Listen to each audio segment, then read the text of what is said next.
All good writers read. We learn to write by example, imitation, and integration, with plenty of experimentation along the way. Solid instruction, which on all these shun words, can point the way and help you to surmount the hurdles that you'll come across on the path, but there's no replacement for doing the grunt work yourself. A coach can tell an athlete what to do, but it means nothing if she doesn't go out there and do it over and over and over again. You want to write? You got to practice writing. In order to practice writing, to understand what you should be practicing, you got to read. And the more closely, deeply, and broadly you read, the more fuel you feed your mind to supply those sparks of inspiration when you sit down to write. So read a lot. Read closely with your creative brain engaged. Apply your writer's eye to a wide variety of material. Read short stories, essays, novels, plays, memoirs, comics, screenplays, and yes, poetry. Which leads us to today's topic, why fiction writers should read poetry, as demonstrated by a close reading of a poem by Walt Whitman. Walt Whitman is considered one of the greatest and most influential American poets, a product and exponent of American Romanticism, and an early practitioner of free verse poetry. Free verse poetry is poetry without rhyme or meter. It's still poetry, slightly different from prose, basically has to do with the line structure and the rhythm of the language, but very different than formal poetry. Whitman is most famous for his book Leaves of Grass, which features such well-known poems as Song of Myself and I Sing the Body Electric, which later became the title of a Ray Bradbury book. Even if you haven't read Whitman yourself, if you're a film fan, you might have heard him quoted by Robin Williams in Dead Poets Society. Several poems of his, "O Captain, My Captain," Captain, my captain. Sit down, Mr. Anderson. Which he wrote later in his life in honor of Abraham Lincoln, among other things. And I sound my barbaric yop over the roofs of the world, which comes right out of Song of Myself. Today we're going to do a close reading of one of Whitman's much shorter poems, a little bit less well-known, and we'll see what we can learn as writers, particularly as fiction prose writers. Of course, if poets follow me, you too. Do we learn from reading this poem? Without further ado, here is When I Heard the Learned Astronomer by Walt Whitman. When I heard the learned astronomer, when the proofs, the figures were ranged in columns before me, when I was shown the charts and diagrams to add, divide, and measure them, when I sitting heard the astronomer where he lectured with much applause in the lecture room, how soon unaccountable I became tired and sick, till rising and gliding I wandered off by myself, in the mystical moist night air, and from time to time looked up in perfect silence at the stars. So some things to note. Well, I always have my literature students start off with noting the structure of the poem. So we see that there's no rhyme or meter, right? We can tell it's free verse. We can tell by the line breaks and everything, and by the way it reads. It certainly has rhythm. It definitely does some unusual things with language that you don't often see in prose, but still, it's certainly not what we would consider a formal poem. Second is that it is a narrative poem. Not all poems are. Plenty of them are not. But this one tells a story. And we can kind of follow the story from beginning to end. It's not a very complicated story, but it does tell a story of human change. There is an arc in there. It doesn't need to be a radical transformation, but the character definitely goes through a change within the course of the story, and kind of that develops the theme, at least one of the themes, being delivered by the poem at the end there. We can even follow Aristotle's Poetics and divide this into 3 acts. The first act is the longest, kind of an unusual way to structure things, but the first act entirely takes place within the lecture room, and the entire inciting incident is probably everything that's going on within that lecture room. And then him crossing the threshold into Act 2 is when he rises and leaves and glides out by himself, leading into Act 3, the climax and resolution, when he looks up in perfect silence at the stars. Third thing to note is the three major shifts that we see. Shifts of focus and shifts of tone or attitude that come through within this poem. You can probably find a bunch of them, but there's three definitely to note. The first is when that repetition is broken. We have when I heard the learned astronomer, when the proofs, the figures, when I was shown the charts and diagrams, when I sitting heard the astronomer, when I, we have this kind of cadence being built up, which has a soporific effect almost. But we're immediately woken up when, boom, that's broken. How soon unaccountable I became tired and sick. A much shorter line, and also a line with vivid imagery that gives us our first emotional connection from the narrator. Because prior to that, he's just been kind of analytically, clinically telling us what's been going on, kind of a reporting tone. And then we have a big tone shift here, where he's becoming tired and sick. He's not having it anymore, and that's shown through the structure, these shorter lines, and lack of repetition suddenly, and then, of course, the actual content himself, tired and sick. Also notice within this shift, the cadence shift, there's also a shift of focus from the lecturer within the lecture room to himself. He brings the focus back to himself now, how he is feeling. And then there's one more shift. And this time it's away from him, so there's a shift in focus away from him, and a shift in attitude. He's no longer tired and sick, as he looks up in the mystical moist night air, in perfect silence at the stars. We have a complete shift in attitude and mood at that point. The entire mood of the poem changes.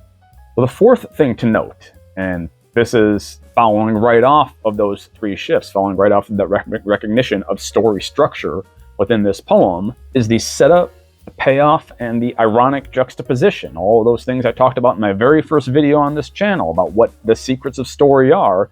It's that. All those combined establish the thematic ideas. These two ways of looking at the stars. You can learn all you need to know about a thing, all you need to know about a topic within the lecture room with a professor and a book in front of you. You can learn everything there is to know about the stars and never actually look at the stars. It's a very different experience to actually go out and look at the stars and experience seeing the stars versus just talking about them. And of course, you can look at the stars without knowing anything about them. We did for centuries. So it's not really privileging one view of the stars over the other, but rather showing us that our view of the universe is incomplete if we only look at it through one lens. We have to look at it through the subjective experiential lens, the existential lens at the end of the poem, as well as through the analytical, clinical, scientific lens that's delivered in the first part of the poem. It's only when those two are combined we have a complete picture of what the universe is, and, of course, ourselves within that universe. Obviously, I'm going down into the literature teacher weeds here. You don't need to analyze for theme so much when you're doing your own close readings, but recognizing what the theme is and how the writer creates that theme can help you understand how to create and deliver themes within your own writing. Notice Whitman is not preaching here. It doesn't sound like a sermon. He's not trying to hammer a theme down our throats. Hell no, to the no, no, no, hell to the no.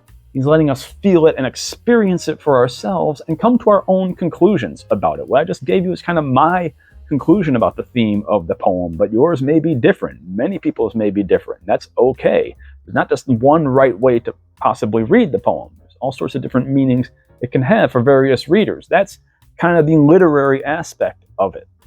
But from a writer's perspective, how do we create that complexity? How do we build those ideas, and especially those contrasting ideas within the reader's mind that lead to all this stuff to think about and talk about afterwards? Of course, that's number 5 to note, is the use of syntax and diction, the word choices and their arrangement, the way those words are arranged on the page. In the first part of it, again, when we're in the clinical side of things. Hi, Deucey Deuce. How are you doing? I will in a minute. Let me finish up my video, okay? No. I got to edit this now because, okay, let me finish it up and I'll be right in, okay? I'm almost done. proofs, figures, charts, diagrams, add, divide, measure. It's the language of science. In a way, it reduces the stars to numbers. And we go straight from him being lectured to, where the astronomer lectured with much applause. Notice the arrangement of those words, lectured with much applause, in the lecture room. The narrative doesn't say he was applauding, but there was much applause, so there was obviously a lot of approval of this scientist. He became tired and sick, so he kind of goes against the crowd. He unaccountable. How soon? Unaccountable. I became tired and sick. Not unaccountably. It's not an adverb. How soon? Unaccountable, as in I can't account for it, but for some reason, I became tired and sick of this talk about stars within the lecture room. And contrast that, this clinical stuff, with rising and gliding. Not I got up and walked out, rising and gliding.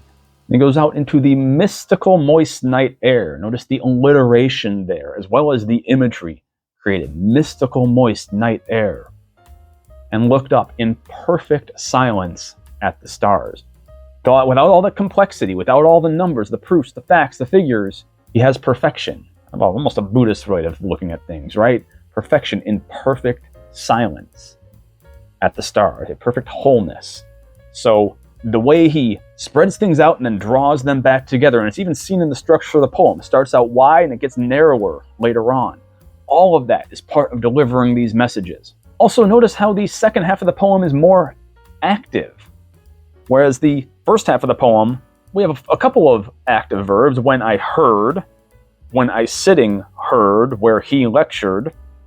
But then we have plenty of passive verbs too. When the proofs, the figures were arranged in columns. When I was shown the charts and diagrams.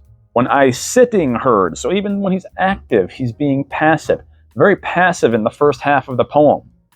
And very active in the second half. I became tired and sick. Rising and gliding out, I wandered off by myself. So the individual separates from the crowd and becomes more active in that way.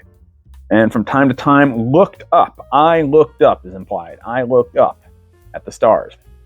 So all those various uses of diction, the different word choices being used in the first half versus the second half, the more clinical quality versus the more emotional quality, the different line lengths, and the rhythm that changes throughout, and the break in the cadence, the break in the repetition, all of those are things to think about structurally from this poem. My big takeaways: the way he illustrates a theme or creates a thematic idea through setup and payoff, so that we can kind of see what he's getting at. Even if we all come to different overall interpretations of it, in the end, we can all kind of get this gist of his painting this picture of two ways of looking at the stars. We can come to our own conclusions on whether he's taking a side or whether we should take a side on which way is the right way. Again, I kind of come down in the middle because I think a synthesis is really what this poem is pointing us to, whether Whitman wanted it to or not. But maybe that's just wishful thinking, how I would like it to apply to my life and apply my own moral sensibilities to it. I don't know. Again, that's more thinking along the lines of interpretation as opposed to figuring out how did the writer do that. And that's what I'm really talking about, is the actual elements he uses to create this effect in the reader. His use of repetition and specifically chosen diction to create image, tone, and mood. Like all of those are created by specific word choices, specific diction, specific imagery. The way he breaks a pattern to indicate a shift in perspective as well as tone and mood. And then the way he enhances that new pattern with specific and different word choices, as well as a change in syntax. And ultimately, he clearly illustrates an idea without ever naming it or being on the nose about its ultimate meaning. He leaves it up to us to truly decide, which is really what you want to do. Give your reader 2 and 2 and let them make 4. Your reader wants to work for their meal. Part of our job as writers is to figure out how to present the pieces of the puzzle to them and let them put it together in the way that makes sense for them. Not everyone's going to come to the same conclusion about your work, and that's okay. You want to give them the food for thought. It's okay to kind of guide them in a direction if you have a particular moral stance you want to get across, but you go too hard with that, and it sounds like you're preaching to them. Nobody likes to be preached to. It gets really annoying. Hell to the no. Subtle. You want to focus on story first, and then language, and then everything else that follows from that. that's part of what I learned from reading Walt Whitman. By the way, not my first time reading this poem, guys. I've been teaching it for 9 years. So obviously I have a lot to say about it. I could say a lot more if I really wanted to go into the English teacher weeds, but I'm just going to leave it there because I think we got some pretty good takeaways as writers that we can use for this poem. Hopefully it helped you guys out. If not, hopefully at least gave you an idea of how you might read something yourself, a poem or anything else, and break it down and take away ideas that you can then try to apply in your own writing. I'm just going to be doing a few writing exercises myself, seeing if I can put some of this stuff to use. So let me know what your takeaways are, and if there's anything that you've read recently, like a writer, read with a writer's eye, that spoke to you and helped you learn a lot about writing. I'd love to talk about more of this stuff. So please leave that comment down below, like the video, subscribe to the channel, all that good stuff. Moving up on 5,000 subscribers, which is awesome. And thank you guys ever so much. It's all thanks to you that I can still do this. So until next time, good luck and good writing. Peace.